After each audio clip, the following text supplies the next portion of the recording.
Hi, my name is Kate Young and I am an Associate Scientist at the National Center for Atmospheric Research. My primary responsibility is data quality. So we launch weather balloons and we also deploy instruments called drop-sons for hurricane research. They collect profiles of the atmosphere, so they measure the atmosphere either as they ascend up through the air attached to the balloon, or the drop-sons are launched out of aircraft and measure the atmosphere as they fall towards the surface. A typical day entails sitting at my computer. I do a lot of computer programming. I have to write the programs and kind of figure out what I need to do and how to display the data in a way that allows me to check different variables. So the radiosonde is a device that's equipped with 5 different sensors. We have a pressure sensor, so this measures atmospheric pressure as the radiosonde ascends through the atmosphere. On the end of the arm, we also have a thin sensor that's kind of like a hair-like device. This is our thermometer, so this measures temperature. We have 2 hygristors or hygrometers. This measures the relative humidity or the amount of moisture in the atmosphere. We also have on the top, this twirly thing here is a GPS sensor. Is everybody familiar with what GPS is? Yeah. Okay, it's our global positioning system. This is how we track the location of the radiosonde. So this provides us with the latitude, longitude, and altitude information, and we can also measure the wind speed and the wind direction.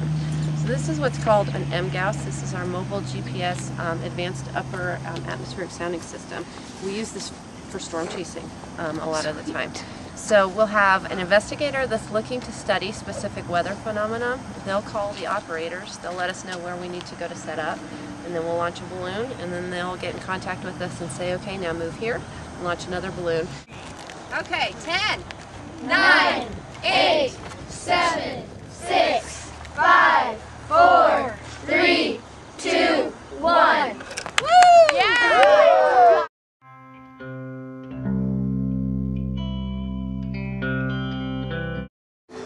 So this balloon is a weather balloon. It's a very large weather balloon, and our project today is to launch a camera to the edge of space.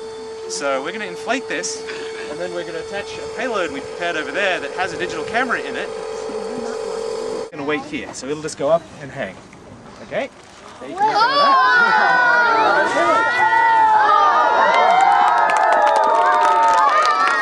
So we just launched a balloon to the upper atmosphere, to the edge of space. So in order to do that, we had to, right here, prepare a payload which had a camera in it and a GPS tracker. And the GPS tracker sends the positions to us via satellite and the internet, so we know where the balloon is. And the camera is taking a photograph every minute on the way up. So our flight's going to last for about 2 hours. So we'll have about 100 photographs looking down at the Earth and looking at the atmosphere. So in order to do this, we prepared a styrofoam box with a camera in it and the GPS tracker in it.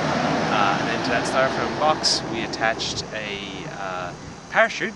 A balloon takes the instrument up, and a parachute brings it down. And then we attached the parachute to a balloon, which we inflated right here. And we inflated it so it had about 2 kilograms of lift, so it was pulling up with a force of about 2 kilograms. And then we released it, and so now it's flying up at about 5 meters per second, or about 15 feet per second, and it's going to fly up to 100,000 feet, which is about 20-25 miles in altitude, in which case it'll pop and fall back down, and it will land about 70 miles east of here, out on the plains.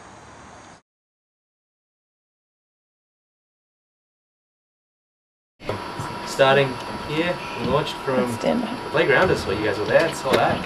So this is Boulder. So there's the University of Colorado, Boulder. And we ascended all the way up, and it burst at this point here, which is the highest point in the flight. So you can see the altitude of burst was at 109,003 feet. This point isn't actually at quite the highest point. There is one point slightly higher, but it didn't come on this visualization. So this is where it landed. So this is looking down at the ground. So this is a horse paddock and this is a house, and the balloon landed right there. So I got interested in balloons fairly recently when I was working on a different project in Antarctica, and there was a French space agency group there launching balloons. And we had interesting discussions and decided that we could make a collaborative project to adapt some of the stuff that I was doing there already to balloons, and so that's how the interest in balloons started.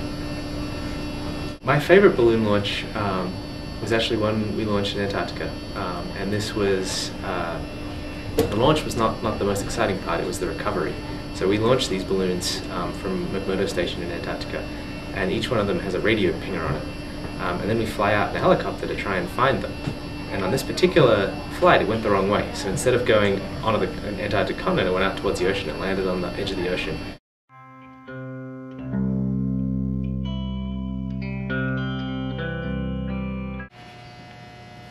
So we work from these drawings and sketches with dimensions and all the instructions on how to assemble the parts, and we fabricate them here. To use drawings with dimensions, and they were drawn by hand on a piece of paper with a pencil, and every dimension was written down and had to be spelled out in order for the machinist to make the part. Now I can do these models on my CAD system, transport that model with no dimensions, no writing, no paper, out to the machine shop, and the parts are then built out there. The amazing thing is that I can do a model like this in about an hour, send it to the machine shop, and in about an hour I get a part back. So that happens very quickly. And we can make very, very complicated parts. As complicated as we can draw on here, and we can machine those in the machine shop, which 15 years ago was probably close to impossible to machine some.